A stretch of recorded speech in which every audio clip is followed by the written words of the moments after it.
नमस्कार बालमित्रांनो, मी सौ मनीषा शंकरराव मुगडे आज आपल्यासमोर घेऊन येत आहे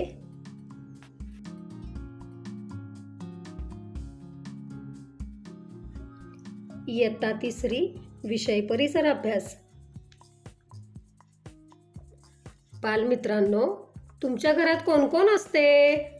आई, बाबा, मी आणि माझी बहीण।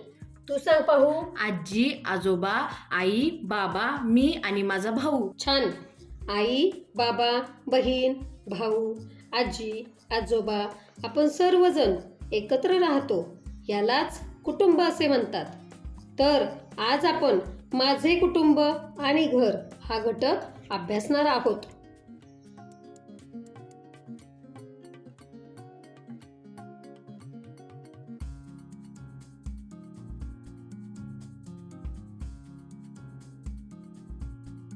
आपण आपल्या कुटुंबात जन्मतो, वाढतो।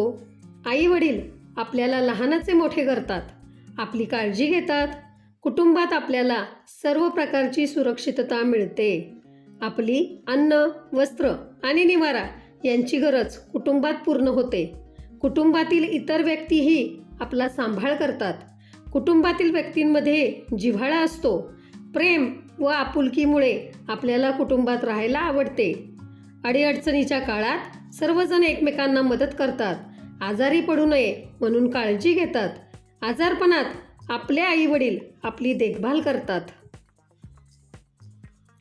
काही कुटुंबांमध्ये आई वडील व त्यांची 1 किंवा 2 मुले एवढीच माणसे असतात।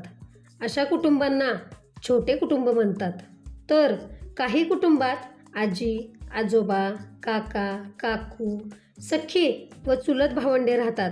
अशा कुटुंबांना मोठे कुटुंब म्हणतात। आपल्या कुटुंबाशी आपले अनेक नातेवाईक जोडलेले असतात। काका, काकू, मामा, मामी, आत्या, मावशी आपल्या नात्यागोत्याची असतात। अशा कुटुंबाला विस्तारित कुटुंब म्हणतात। नातेवाईकांमुळे आपले कुटुंब विस्तारते। विस्तारित कुटुंबातील सर्वजण एकाच घरात राहत नाहीत, परंतु त्यांच्यात प्रेम व जिव्हाळा असतो। अनेक सण समारंभ किंवा जत्रा अशा प्रसंगी ते एकत्र येतात। वेगवेगळ्या प्रसंगी ते एकमेकांना भेटत असतात।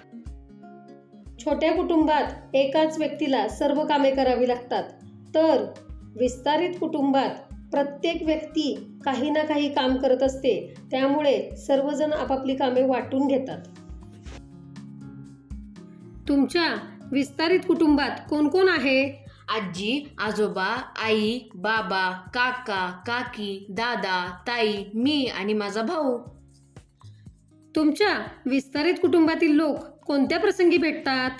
बेंदूर सणाला, गावच्या जत्रेला आणि अनेक कार्यक्रमात आम्ही एकत्र येतो। 3ऱ्या इयत्तेत शिकणारी रेहाना घरातील व्यक्तींच्या फोटोंचा अल्बम पाहत होती। वाढदिवस, लग्न अशा प्रसंगीचे फोटो पाहताना तिला काही चेहरे ओळखीचे तर काही चेहरे अनोळखी वाटले।